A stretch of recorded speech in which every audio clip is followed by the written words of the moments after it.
Chapter 30. After thinking about it, Xianxia decided to walk towards the warehouse. Celestine looked at the black cat running towards the warehouse. He calmed himself down and prepared to deal with the people behind the wall first.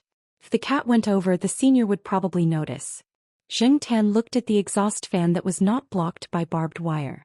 It was a bit high and he couldn't jump up immediately.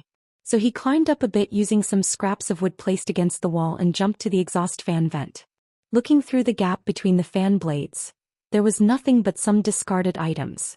The room with the exhaust fan was not big. Xianxia went in and looked around. The door was blocked by some scraps of wood and a few big boxes of bottles that had fallen down. Otherwise, someone would definitely come in and take these bottles out to sell for money. He didn't see any bugs or the like. Maybe it was because of some of the auxiliary drugs that were scattered here. Although the door was blocked, there was a gap in the wall next to it. It was probably drilled when the electrical appliances were installed. It wasn't big. Xianxia tried to squeeze through. It was a bit difficult, but he still managed to squeeze through. The cat's bones were amazing. It could achieve the same effect without yoga. It was just that its body was covered in dust. After leaving the small room, Xianxia shook the dust off his body and looked around. This was where the warehouse used to store goods. Now that the factory had moved, there were no goods inside. It was full of discarded items. The light was dim and a few rotten wooden beams were lying there. It looked very messy. The wooden beams didn't belong to this warehouse. They should have been dragged from the collapsed small warehouses around. His vision was blocked by the discarded items. His sense of smell was also affected by the pungent auxiliary drugs. Xianxia could only rely on his hearing to find the person. Following the direction of the sound, Xianxia walked through the gap between the items. If it was a person, it wouldn't be so convenient. Xianxia was relying on his body to walk faster. The warehouse was a bit big. Xianxia walked for a while before he got close to the source of the sound. The area had been cleared out and there were 3 people lying on the ground. Celestine's senior brother, Walnut, was using hemp ropes to tie the hands and feet of the 3 people lying on the ground. Their mouths were stuffed with some packaging so they couldn't scream. They could only make muffled sounds. Senior Walnut wasn't wearing his police uniform today, probably to make it easier for him to move around. There was a woman standing next to senior brother Walnut. She looked like a well-behaved person. She wore a pair of red plate glasses and a jacket that accentuated her figure. If Celestine suspected this woman, Xianxia found it hard to associate this girl who looked like an ordinary college student with the murderer who had killed several people. However, one couldn't judge a person by their appearance. Just like the 2 thieves caught before, they might look well-behaved, but they weren't necessarily innocent. Xianxia didn't show himself immediately. Instead, he hid behind the old wooden plank and observed the situation. His attention was focused on the woman. Senior brother Walnut was obviously on guard against the girl and didn't have his back facing her. After Xianxia saw senior brother Walnut tie up the 3 people on the ground, he took out his phone. No signal. Senior brother Walnut frowned and looked around. He walked around with his phone, but there was still no signal. He decided to go out and make a call. After taking 2 steps, he turned around and said to the girl who was still standing in the same place, "Follow me." The girl didn't say anything and followed him obediently. However, she kept a distance of 1 to 2 meters from senior brother Walnut. This was also what some psychologists considered a safe distance between people. Senior brother Walnut wasn't the only one who was on guard against her. She was also on guard against him. Xianxia followed quietly. He shuttled through the waste. Not only did he have to be silent, but he also had to maintain his speed. He walked and stopped. Every time he stopped, he would plan the route he would take. He would also take advantage of this short interval to pay attention to the surrounding situation. Therefore, every time he stopped, he moved very quickly. It was like when a cat owner was playing with his cat. Just a moment ago, he found his cat standing 7 to 8 meters away. In the blink of an eye, his cat was already 5 to 6 meters away. Xianxia didn't know that his current actions were similar to the actions of a sheriff before he caught his prey. He followed silently and waited for the right opportunity. There was less waste in the direction of the door. Perhaps it was because the first 3 people to enter had already cleared the way, so senior brother Walnut didn't have to expend too much effort. From time to time, he only had to lift some of the obstructions in the corridor and use this opportunity to observe the girl behind him. Just as senior brother Walnut lifted a wooden plank in front of him and lifted his foot to walk forward, Zheng Tan saw the girl, who looked like an ordinary college student, take out a tube from her sleeve and point it at senior brother Walnut. Zheng Tan's intuition told him that the tube was dangerous. Now was the time. Zheng Tan, who had been paying attention to the girl all this time, kicked off his legs and rushed over. The girl, who was holding the needle and preparing to attack, had a cold glint in her eyes. However, this gaze was greatly weakened by her glasses. Just as she thought she was about to succeed, she suddenly felt a strong impact on her chest. She couldn't stand steadily and fell to the side. The needle in her hand also deviated from its course. Before she could react, senior brother Walnut, who was walking in front of her, had already made his move. He twisted her arm and pressed her against a thick wooden beam to the side with a bang. Because the girl's arm was twisted and she was forcefully pushed against the beam, the glasses she was wearing fell off. After his successful attack, Zheng Tan was stunned on the wooden plank to the side. He moved his hand and thought, that person's chest isn't very big. The feeling isn't good. Senior brother Walnut took out a hemp rope. When he was looking for hemp rope earlier, he had found a few extra for backup. He didn't expect to use them so quickly. I've been guarding against you all this time.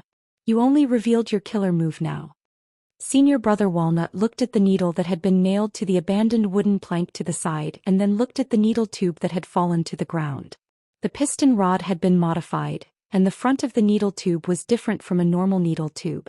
When the piston rod was pushed inward, the instantaneous high pressure would push the needle out. There was a drug inside the needle, probably something like a rapid anesthetic. You're done so quickly? Celestine, who had just jumped in through the window, said. Zheng Tan looked in the direction of the voice. Behind Celestine was a large window. However, he remembered that the large window was tightly shut. It might even have been locked. Moreover, it was 5 meters above the ground. How did Celestine get in so quietly? Senior brother Walnut wasn't too surprised by Wei Lung's reaction. Just now it was all thanks to this black cat that helped me. Otherwise, I really would have been hit by that needle. I didn't expect this woman to have such a killer move. Celestine looked at the person who was still calm after being subdued. That's why I said there was something wrong with this woman. You didn't believe that she was the killer. You can test her DNA. It will definitely be the same as the DNA of the previous criminals. Shouldn't it be a man? She's a transsexual? That can't be. I've checked her information. It's her. Her body is a little special. If you want to know more, you can ask those geneticists or geneticists. With Celestine around, Zheng Tan didn't do anything else. He went through the gaps of the trash and jumped onto the window that Celestine had jumped in through. Opposite the window there was an abandoned telephone pole. Other than that, there was nothing else that he could use as leverage.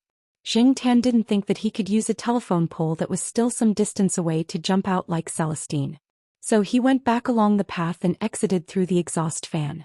There were 4 people tied up outside. All 4 of them had fainted. This was Celestine's masterpiece. Zheng Tan looked around. Using a tree, he climbed into a 5-story building. The bottom 2 floors were probably used for office use. There wasn't much waste and trash. There were some incomplete records stuck on the wall. The top 3 floors were the staff dormitory. There were some simple flower pots made from beverage bottles by the windowsill. Dead cacti lay in the dry soil. Zheng Tan didn't look at those and went straight to the top of the small building. Looking around from here, he could see more than half of the factory. He could also see the other 2 factories adjacent to this factory. One of the 2 factories had been moved away long ago, just like this one. It was quiet and full of waste, while the other factory was more lively. 2 minutes after Zheng Tan came out, Celestine and his senior opened the door of the warehouse and brought out the people inside. The 3 parties looked at each other. One party was the people who had been dealing drugs in the abandoned warehouse. The other party was the woman. And the last third party was the person Wei Ling had taken care of, who had been waiting outside to take advantage of the situation. I heard that in the early years, the International Olympic Committee also checked the chromosomes of all female athletes. It is said that athletes with Y chromosomes have more advantages than ordinary female athletes in competitions. This prisoner is probably in such a situation.